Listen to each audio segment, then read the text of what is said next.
be ready not to save them but to show them that I was no longer the one who would sacrifice without so much as a thank you. The next message from Samantha came near midnight while I was halfway through a historical novel and sipping hot tea. The phone lit up, and I didn't even need to open it to guess the tone. "You're blowing this way out of proportion." I scrolled and kept reading. "Everyone's already stressed out. Why are you choosing now to be dramatic? It's just a few payments you've always donated." A dry laugh slipped from my lips without any humor at all. "Just a few payments, easy to say when you've never paid a utility bill in your life." I typed back, "I'm not being dramatic, I'm being clear, and you better get used to it." Less than a minute later, she replied, "You're seriously selfish. Don't be surprised if Mom and Dad don't forgive you."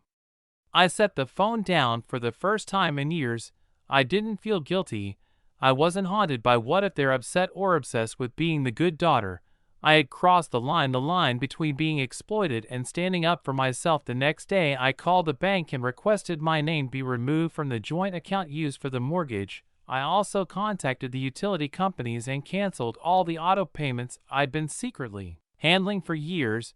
I deleted the bill reminders on my phone like a small ceremony marking the end of my role in their household. That night, I cleaned up my tiny apartment, played my favorite playlist, and bought myself a chocolate cake I'd always loved but never bought because the money always had to go toward more important things. I started sleeping soundly. I woke up without the jolt of a payment notification. I went to work without feeling like I was dragging 3 other adults on my back. I even signed up for an online art class, something I dreamed about for years, but always pushed aside because I didn't have time or really wasn't allowed to be selfish.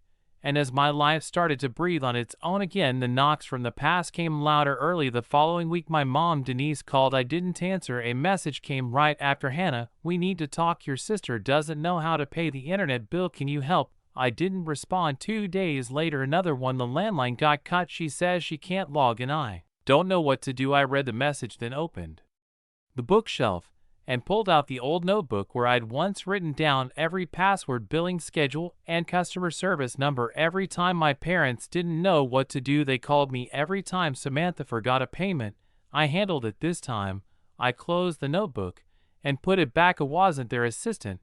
I wasn't the backbone of a system that erased me the second I stopped being useful. 3 days later, another message from Samantha landed in my inbox. "Are you kidding me right now? The power's about to be shut off.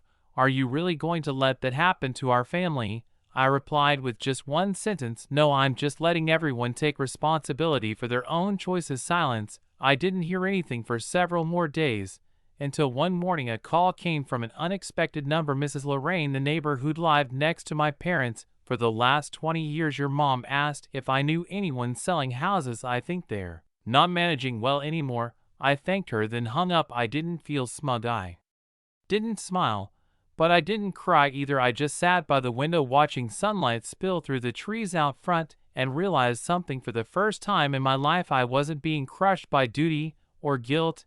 I had chosen to step out of the cycle, and I wasn't going back. The first message came on Monday morning for someone I didn't expect. "Mr. Walter, the neighbor who'd lived next door to my parents for over 20 years. Hannah, are your parents okay?" Denise asked. What day was she? Thought she used to believe that dedication would eventually be rewarded until the day I opened that old document folder. Th.